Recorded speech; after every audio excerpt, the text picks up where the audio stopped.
In his novel Gravity's Rainbow, Thomas Pynchon has staged the idea of lightning as a digital singularity within the analog continuum of given intensities by way of a story of a Polish undertaker, a kind of suicidal version of Franklin with his kite, who tries to be hit by lightning in order to experience a moment of pure being. Don't try this at home. Something the German artist Tim Ulrichs seems to have taken to heart in his 1977 work, Tim Ulrichs Drawing Lightning to Himself. Gravity's Rainbow is from 1973, he does this in 1977. I'm sure there's a kind of connection between those two, which you'll find out when I read the quote. This is from the Polish undertaker. It's a matter of continuity. Most people's lives have ups and downs that are relatively gradual, a sinuous curve with first derivatives at every point. They're the ones who never get struck by lightning. No real idea of cataclysm at all, but the ones who do get hit experience a singular point, a discontinuity in the curve of life. Do you know what the time rate of change is at a cusp? Infinity. That's what it is. How's that for sudden change?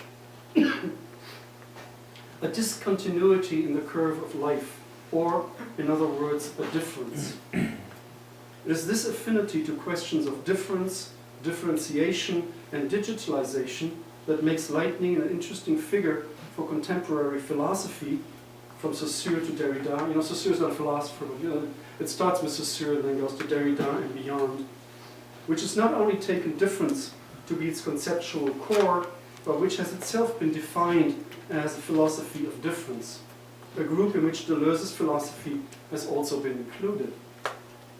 And for good reason. Keith Ansel Pearson has called Deleuze a difference engineer.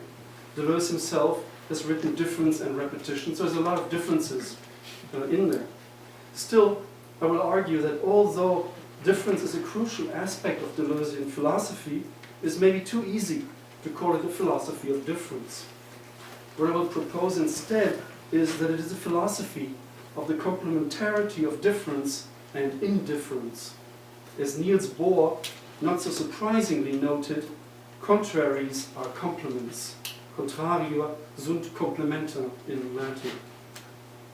Which brings me to my title, Lightning and Philosophy. In Difference and Repetition, Deleuze illustrates difference in itself by way of a lightning bolt that differentiates itself against the black night sky. And my introductory sentence comes from this illustration. However, instead of something distinguished from something else, imagine something which distinguishes itself, and yet that from which it distinguishes itself does not distinguish itself from it. Lightning, for example, distinguishes itself from the black sky, but must also trail it behind, as though it were distinguishing itself from that which does not distinguish itself from it. It is as if the ground rose to the surface without ceasing to be ground. Again, a koan, like in a moment. Right? Difference is this state in which determination takes the form of unilateral distinction. The paradox, of course, lies in the notion of unilateral distinction, which means distinction from only one side. Only one element distinguishes itself, the other doesn't distinguish itself. Now, one conceptual background of this notion is a text that was an early and eminently important influence for Deleuze, Gilbert Simondon's Individuation in the Light of the Notions of Form and Information. And as we'll talk about this text in more detail probably tomorrow, for now just this much. I just have sort of a half page on that. Simondon understands individuation as the process of the organization of matter, and thus as the genesis of form from chaos. In order to assemble themselves into an individual, heterogeneous elements need a far from equilibrium milieu whose potential energy they can tap into to actualize themselves as an individual. As with lightning, the potential energies, Deleuze would say the virtual energies, quote, express the limits of stability of a specific state, and they are, quote, real sources of possible births. So everything takes energy from the environment to actualize itself. The genesis of individual life, then, happens from within an energetic storm. As Simondon notes in the genesis of the individual, a relation does not develop between two terms that are already individuals, such as sky or lightning. Rather, it is an aspect of the internal resonance of a system of individuation. It forms a part of a wider system. Accordingly, the individual, quote, is not just a result, but an environment of individuation. Like the sky is an environment of the individuation of lightning. In general terms, quote, the operation of individuation is not bound to the identity of a material object, but to the modification of a state. As Deleuze notes in Hanjo Berressem, which is an early text he wrote sort of on Simondon's book, this is the second quote, what essentially defines a metastable system is the existence of a disparition, the inequality of difference.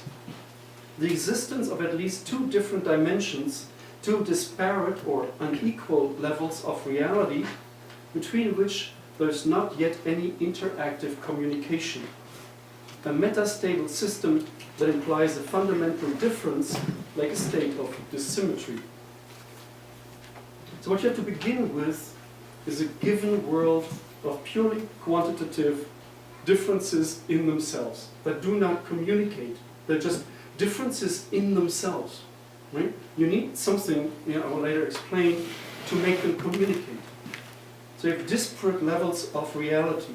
A world, quote, Deleuze now, packed with impersonal individuations. That's a great, impersonal individuations, right? Individuation, but not a person. Or even pre-individual singularities. These are the elements that you have that need to come into a kind of communication in order to become an individual. And these are not reducible to individuals or persons, nor to a sea without difference, neither order nor chaos. These singularities are mobile, they break in, thieving and stealing away, alternating back and forth, like anarchy crowned, inhabiting a nomad space. And that's Deleuzean sort of poetry, right? These kind of elements that move about and then come into communication and develop out of the environment into an individual. How then can the different potentials within an energetic landscape, these disparate elements, be made to communicate? How can they become related difference or related differences, like the dark sky and the lightning bolt? Deleuze calls the difference operator that brings about this communication the dark precursor. Right? It's good that it's dark here. It's a kind of obscure dark precursor that operates in this room.